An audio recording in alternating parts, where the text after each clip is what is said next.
میں سمجھا نہیں، آپ کھل کر بات کریں۔ دل میں ہول سے اٹھ رہے تھے۔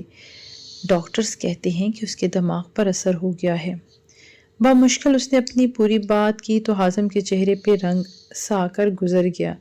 بس کبھی کبھی وہ قابو سے باہر ہو جاتی ہے مگر زیادہ تر ٹھیک ہی رہتی ہے۔ اس نے بات فوراً سنبھالی۔ وہ چاہتی تھی کہ حازم اسے اپنا لے کیونکہ وہ اس کی آنکھوں میں عجاب کے لیے چاہت دیکھ چکی تھی۔ اب امتحان حازم کا تھا۔ حازم خاموش ہو گیا۔ وہ اس بات کو سمجھنے کی کوشش کر رہا تھا۔ ربیہ اس کی خاموشی سے ڈر رہی تھی۔ کیا اس کے باوجود تم اسے اپنا لو گی؟ حازم نے خاموش نظروں سے اسے دیکھا اور پھر نیچے دیکھ لیا، چہرے پر گہری سوچ کے اثرات سے۔ میں کل آپ سے بات کروں گا، وہ یہ کہتا کھڑا ہوا اور گلاسز لگاتا ہوا باہر نکل گیا۔ ربیہ کو مایوسی محسوس ہو رہی تھی۔ کیا بنے گا میری بہن کا؟ اس نے نم آنکھوں سے سوچا۔ وہ بار بار دروازے کی طرف بڑھ رہا تھا مگر کوئی قوت تھی جو اسے ہر دفعہ اٹھا کر واپس پھینک دیتی تھی۔ وہ پیچھے دیکھتا جہاں بہت بڑا خوبصورت مگر بدبودار دروازہ تھا۔ وہ سامنے لکڑی کا بنا دروازہ جس سے نور کی شعاعیں باہر آ رہی تھی، وہ اس کی طرف بڑھنا چاہتا تھا لیکن وہ ایک دفعہ پھر اٹھا۔ جیسے ہی اس نے 2 قدم آگے بڑھا، ایک زبردست قوت کی وجہ سے وہ واپس آ گرا اور دوبارہ اٹھنے کا ارادہ ملتوی کر دیا مگر اس نور میں اتنی کشش تھی کہ دل بار بار کھینچا چلا جا رہا تھا۔ اب اس نے ارادہ مضبوط کیا اور لڑکھڑاتا ہوا اپنی جگہ سے کھڑا ہوا اور آہستہ سے قدم بڑھائے اور پھر سے وہی قوت محسوس ہونے لگی مگر اب وہ پوری طاقت لگا کر آگے بڑھ رہا تھا۔ وہ دروازے کے قریب پہنچ چکا تھا۔ اس نے ہاتھ بڑھا کر اسے چھونا چاہا۔ صالح نے فوراً آنکھیں کھول کر ادھر ادھر دیکھا۔ وہ مسجد میں تھا۔ وہ یہاں عشاء کی نماز پڑھنے آیا تھا مگر سجدے میں ہی کچھ دیر کے لیے آنکھ لگ گئی۔ اس کے ماتھے پہ پسینے کے ننھے قطرے نمودار ہو رہے تھے۔ اسے ابھی تک اپنے وجود پہ اس اندیکھی قوت کے ہاتھ محسوس ہو رہے تھے۔ رکعت بھول چکا تھا۔ دوبارہ نیت کر کے نماز پڑھی، دعا کے لیے ہاتھ اٹھائے اور پھر ہاتھوں کو معافی مانگنے کے انداز میں باندھ لیا۔ اللہ! اس نے اپنے رب کو پکارا اور اس کے ساتھ ہی رو پڑا۔ میں اس قابل نہیں ہوں کہ تو میری بات سنے، وہ سسکی لیتے ہوئے بولا۔ مجھے معاف کر دے۔ اشک رواں تھے۔ میں بہت حقیر اور گنہگار ہوں، کم ظرف ہوں۔ اللہ پاک تو ہی میری بات سن لے، مجھے بخش دے، میں بہت تکلیف میں ہوں۔ خالی مسجد میں ایک نوجوان اللہ کے در پہ بیٹھا تھا اور یقیناً مشرق و مغرب کے قبرستانوں سے عذاب الہی ہٹنے والا تھا۔ اللہ پاک، میں نے اپنے بہت سے کیے کی بہت بڑی قیمت چکائی ہے۔ میں نے اپنی بہن کو کھو دیا ہے جو میری زندگی تھی مگر میں پھر بھی زندہ ہوں۔ میں نے اسے کھو دیا جسے اپنے دل میں جگہ دی تھی مگر پھر بھی سانس لے رہا ہوں۔ شاید میرے گناہوں کی یہ سزا کافی نہیں ہے، اس لیے مجھے دل اور روح کی سکون میسر نہیں آ رہی۔ وہ آنسوؤں کو روک نہیں رہا تھا، دل کا سارا بوجھ اپنے اللہ کے سامنے اتار دینا چاہتا تھا۔ انسان ہونا، غلطیاں ہو جاتی ہیں مگر دیکھ، اپنا سب کچھ کھونے کے بعد مجھے اب احساس ہو گیا ہے۔ مجھے لگتا ہے میری روح کسی شکنجے میں جکڑی ہے، میرا دل لمحہ لمحہ پگھل رہا ہے اور قطرہ قطرہ میری روح پہ برس کر اسے جھلسا رہا ہے۔ میں بیڑیوں میں قید ہوں، میرا وجود اپنا ہی بوجھ برداشت نہیں کر پا رہا۔ میں اپنی ہر غلطی، ہر گناہ تسلیم کرتا ہوں۔ میں غرور میں اندھا ہو گیا تھا مگر مجھ سے میرا سب کچھ چھن گیا۔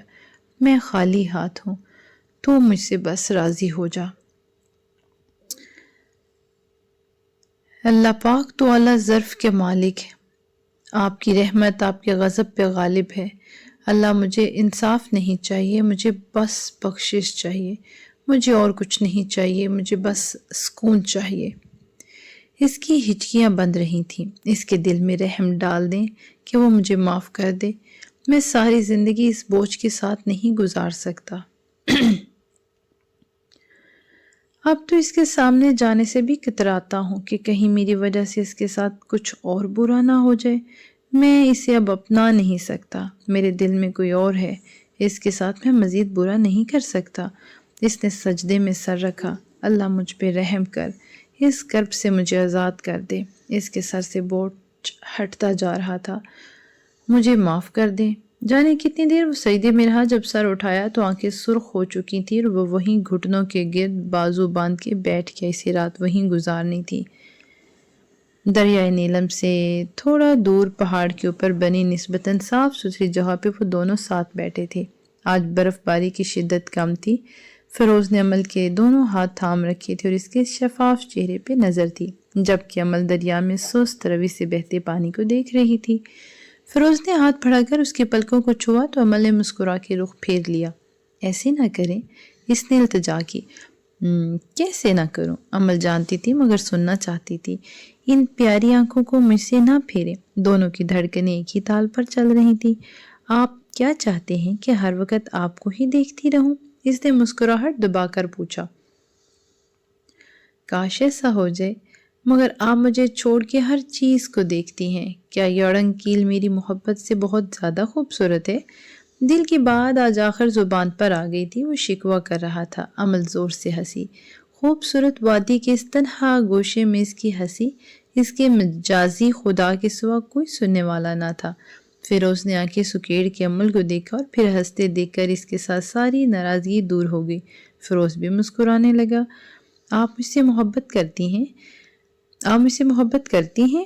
وہ بس اس کی زبان سے سننا چاہتا تھا۔ عمل یہ سوال سن کر پھر ہنسنے لگی اور اب اس کا چہرہ سرخ پڑ گیا تھا۔ اس نے سر نہیں میں ہلا دیا تو فیروز کے چہرے کا رنگ پھیکا پڑ گیا۔ وہ برا منا گیا تھا اور عمل کے ہاتھ چھوڑ کر بیٹھ گیا۔ عمل نے آگے جھک کے اس کے چہرے کو دیکھا۔ کیا آپ کو اس کا جواب نہیں معلوم؟ وہ سنجیدہ ہو گئی تھی۔ میں چاہتا ہوں کہ آپ کی آواز میں سنوں۔ وہ روٹھا ہوا بچہ لگ رہا تھا۔ ان کی محبت ایسی ہی معصوم تھی۔ محبت کا اظہار تو عمل سے ہوتا ہے، کہہ دینے سے کیا ہوتا ہے؟ کہہ تو کوئی بھی سکتا ہے۔ اس نے ایک فیروز پہ ایک ملامتی نگاہ ڈالی۔ کہنا بھی ضروری ہوتا ہے۔ کبھی کبھی دل اپنی من پسند آواز میں اپنے من پسندیدہ ترین الفاظ سننا چاہتا ہے۔ وہ سر جھکائے ضد کر رہا تھا اور کبھی کبھی عمل کو دیکھ بھی لیتا تھا۔ فیروز، وہ پہلے مرد ہیں جس کی خواہش میرے دل نے کی تھی۔ میں آپ کی محبت کی قائل ہو گئی تھی جب آپ نے کوئی غیر ضروری مطالبہ کرنے کے بجائے براہ راست اپنا نام دینے کی کوشش کی تھی، پیشکش کی تھی۔ میں آپ سے عشق کرنے لگی ہوں۔ ہر گزرتا دن میرے دل میں آپ کی قدر بڑھا دیتا ہے۔ وہ ایک لمحے کو رکی۔ بس میری ایک ہی خواہش ہے کہ میں جنت میں بھی آپ کا ساتھ چاہتی ہوں۔ وہ فیروز کے ہاتھوں پہ اپنا نازک ہاتھ رکھ کے بولی۔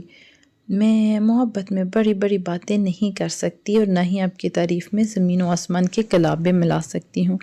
میں اپنی محبت کا اظہار اپنے عمل سے کر سکتی ہوں اور وہ میں کروں گی۔ اس نے فیروز کے ہاتھ کو اپنے ہاتھوں میں تھاما اور اپنا سر ان پر رکھ دیا تو فیروز کے لبوں پہ مسکراہٹ بکھر گئی۔ مجھے کبھی کبھی لگتا تھا کہ میں تو کوئی عام سا ہوں۔ آپ مجھے کیوں اپنائیں گی؟ آپ اتنی خوبصورت اور معصوم ہیں کہ میں آپ کی تعریف میں زمین و آسمان کے کلابے ملا سکتا ہوں۔ وہ خوشگوار لہجے میں بولا۔ میرے دل میں جھانک کے تو دیکھیں، آپ کو معلوم ہو کہ آپ کا مقام کتنا اونچا ہے۔ آپ میرے لیے بہت خاص ہیں، سب سے اہم، سب سے زیادہ قابل قدر۔ عمل آہستہ سے بولی تو فیروز کا دل چاہا وہ ایک دفعہ پھر بولے۔ میرا دل چاہتا ہے کہ دنیا کا ہر خوبصورت لباس آپ کے لیے ہو۔ میں آپ کے ہاتھ خوبصورت چوڑیوں سے سجا دوں، ہر حسین پھول آپ کے بالوں میں لگاؤں اور ہر خوبصورت زیور آپ کی زینت بنے۔ میں ایسا کرنے کے لیے بہت محنت کروں گا، کبھی کسی چیز کی کمی نہیں آنے دوں گا۔ وہ اس کے بالوں کو ہاتھ کی پوچھ سے چھوتا ہوا بولا۔ میں آپ کو محنت نہیں کرنے دوں گی، لیکن جو آسانی سے آپ دے سکتے ہیں میرے لیے وہی کافی ہے۔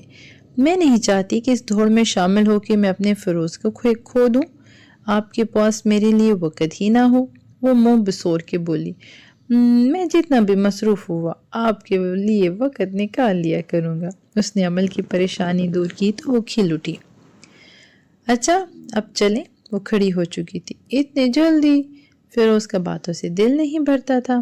جی گھر جا کے کھانا تیار کرنا ہے، مجھے دیر ہوگی تو مور جان بنانے لگ جائیں گی۔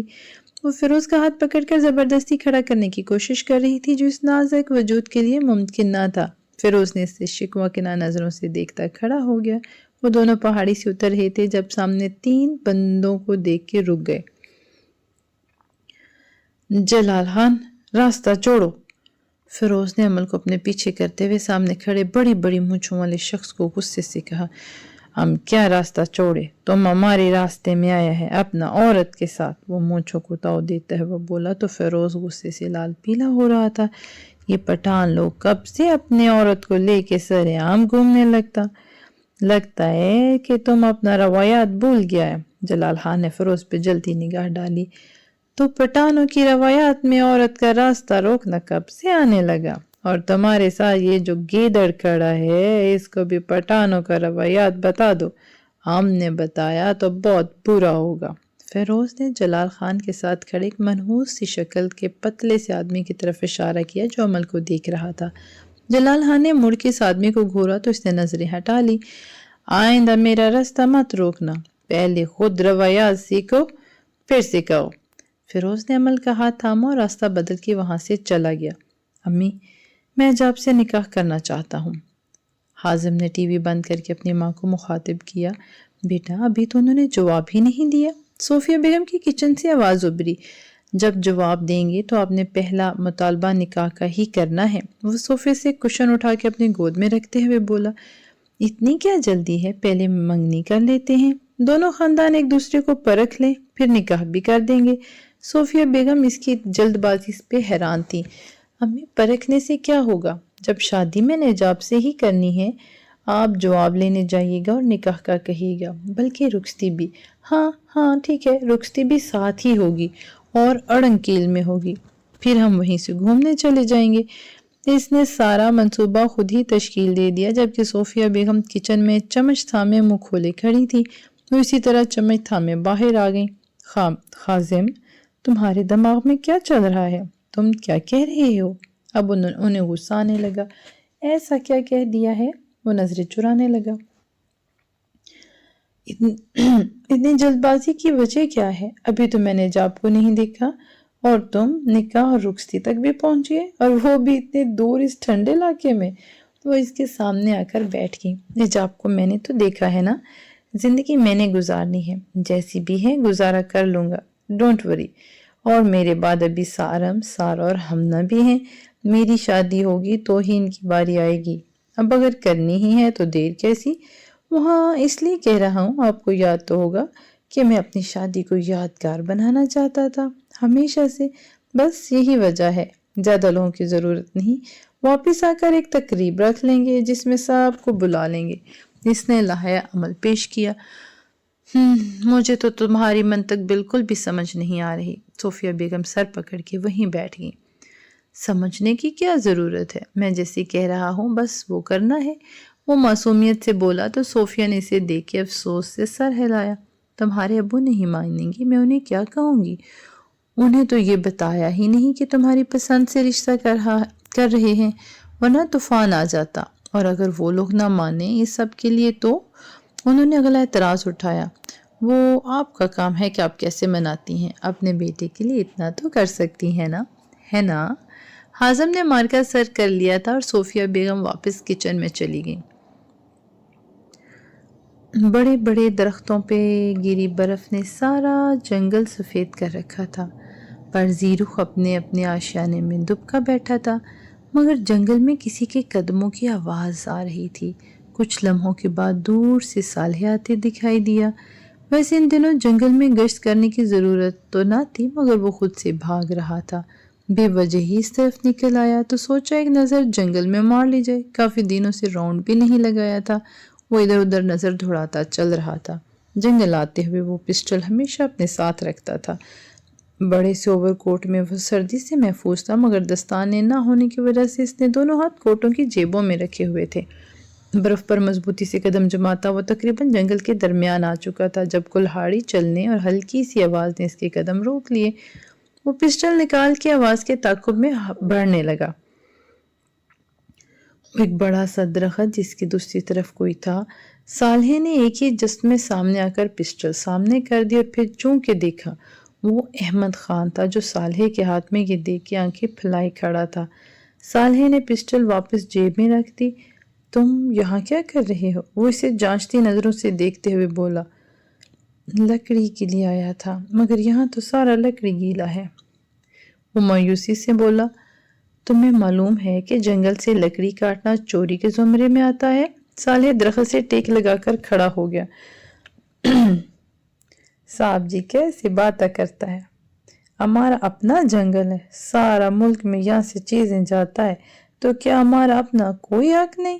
احمد خان غصہ کر گیا تو صالح ہنس پڑا۔ بچے جو بھی کہو لیکن یہی سچ ہے، اور آئندہ دھیان رکھنا، ہر دفعہ ضروری نہیں کہ میں ہی تمہیں دیکھوں، تم پھنس بھی سکتے ہو۔ صالح نے اسے سمجھایا، پہلی بات صاحب جی کہ ہم بچہ نہیں ہے، اور دوسری بات ہم پولیس وولیس سے نہیں ڈرتا۔ احمد خان نے گردن اکڑا کر کہا تو صالح کو وہ بہت دلچسپ لگا۔ اچھا چلو چھوڑو، جب برف باری ختم ہوگی تو میں تمہیں تمہاری نوکری لگوا دوں گا۔ جو لوگ جنگل سے قانونی طور پر لکڑی کاٹتے ہیں پھر تم انہیں چوری نہیں کرنی پڑے گی، مگر تب تک تم ایسا کچھ نہیں کرو گے۔ صالح نے اس کے کندھے پہ تھپکی دی تو احمد خان کلہاڑی کندھے پہ رکھ کر اس کے ساتھ چلنے لگا۔ تمہارا بھائی کیا کرتا ہے؟ سنا ہے شادی ہوئی ہے اس کی؟ اس نے سرسری سا انداز اپنایا۔ ہاں، فیروز خان بجلی گھر میں کام کرتا ہے۔ آپ نے جو خان بابا ہے نا، ان کا 89 سے شادی ہوا اس کا، وہی جو اس دن جنگل میں ہمارے ساتھ تھا۔ احمد نے فوراً جواب دیا۔ بہت اچھا بھابی ہے ہمارا، اللہ دونوں کو ہمیشہ سلامت رکھے۔ احمد نے خلوص دل سے دعا دی تو صالح کے دل کی پیٹ مس ہوئی۔ اس نے نظروں کو رخ پھیر لیا۔ صالح کو ٹرک سٹارٹ ہونے کی آواز سنائی دی۔ اس نے فوراً احمد خان کو خاموش رہنے کا اشارہ کیا۔ سنسان جنگل میں اس موسم میں ٹرک کا کیا کام تھا؟ وہ دبے پاؤں آگے بڑھنے لگا اور احمد خان نے اس کی پیروی کی۔ صالح نے احمد کو ایک درخت کی اوٹ میں کیا اور خود آہستہ سے سر نکال کے دیکھا۔ وہاں کچھ لوگ تھے، پاس ٹرک میں لکڑیاں رکھی تھیں جو کہ خشک تھی۔ یہ تو جلال خان ہے۔ احمد پہلے اونچی آواز میں بولنے لگا تھا، مگر پھر صالح کے گھورنے پر اس نے آواز کو سرگوشی میں بدل دیا۔ صالح خاموشی سے ان کی ساری کارروائی دیکھ رہا تھا۔